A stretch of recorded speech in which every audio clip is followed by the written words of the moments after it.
చూసారా, మనలాంటి మహానుభావులు చాలామంది ఉంటారని చెప్పే, ప్రభువా నేను ఇంత దీనుడనో అయినా నన్ను ఎందుకు హెచ్చించలేదు అని చెప్పంటే, నువ్వు మనుషులు ఎదుట నువ్వు దీనుడిగా ఉన్నావు కానీ నా ఎదుట నువ్వు దీనత్వాన్ని కలిగి లేవు అని చెప్పి దేవుడు చెప్పగలుగుతాడు.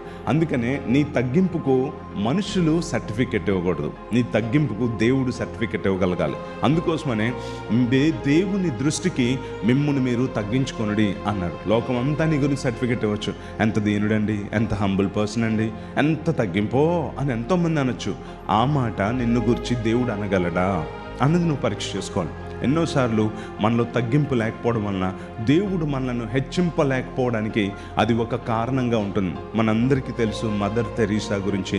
ఎవరికి తెలియదు చెప్పండి? కలకత్తా వీధుల్లో అనేక మంది స్లమ్ ఏరియాలో తిరుగుతూ తినడానికి లేక, కట్టుకోవడానికి లేక, నివసించడానికి లేక, మాల్ న్యూట్రిషన్తో బిడ్డలు చనిపోతూ ఉంటే వారు ఎప్పుడైతే ఆ విధంగా ఉన్నారో వారిని చూసినప్పుడు ఆమె హృదయం ద్రవించిపోయి ఈ ప్రజల కోసం నేను పనిచేయాలి అని చెప్పి ఆమె ఒక అన్ని సకల భోగభాగ్యాలు ఉన్నటువంటి కుటుంబంలో పుట్టినప్పటికీ అన్నీ విడిచిపెట్టి కలకత్తా వీధుల్లో తిరుగుతూ అక్కడున్న దిక్కులేని అనామకులైన పిల్లలను, వృద్ధులను చేర్చి వారందరికీ ఆరోగ్యవంతమైన ఆహారాన్ని ఇచ్చి సంరక్షించాలి అని చెప్పి ఆమె ఒక నిర్ణయానికి వచ్చి ఆమె ఎంతగా తగ్గించుకొని ఆ పిల్లల కోసం ప్రతిరోజు కొన్నిసార్లు భిక్షాటన చేస్తూ ఉండేది. కలకత్తా వీధుల్లో అనేక చోట్ల భిక్షాటన చేస్తూ, అయ్యా ఈ కలకత్తా వీధుల్లో అనేక మంది తినడానికి లేక వీధుల్లో పడిపోయి ఉన్నారయ్యా, వారికి సరైన ఆహారం లేక బక్క చిక్కిపోయి ఉన్నారు, రోగాలు వింత రోగాలు వస్తూ ఉన్నాయ్యా, వారికి ప్రతిరోజు నేను భోజనం పెట్టాలనుకుంటున్నాను, అందుకని నాకు మీరు ఇస్తే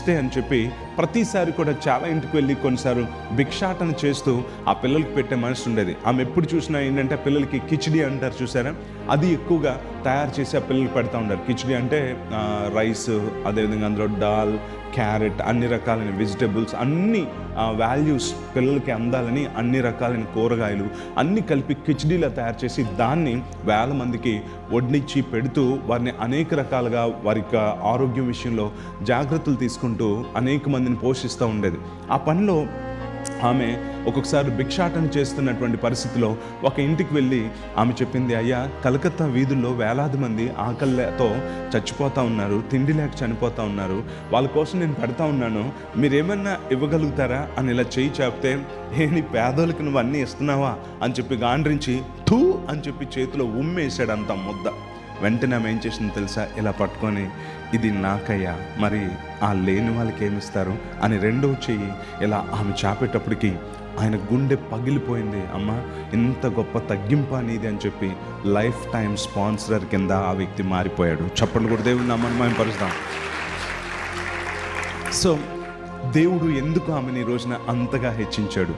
ఈ రోజున మదర్ తెరీసా అని చెప్పంటే ఎవరైనా సెక్యులర్ వరల్డ్ కానీ ఎవరైనా సరే ఆమెను గురించి గొప్పగా చెప్పుకుంటారు. దానికి కారణం ఏంటంటే ఆమెలో తగ్గింపు ఉంది కనుకనే అలాంటి దీనులను ఆదుకోవాలని, ఆకలి తీర్చాలని, వారి పరిస్థితులు బాగు చేయాలనే ఆలోచన ఆమెకు వచ్చింది.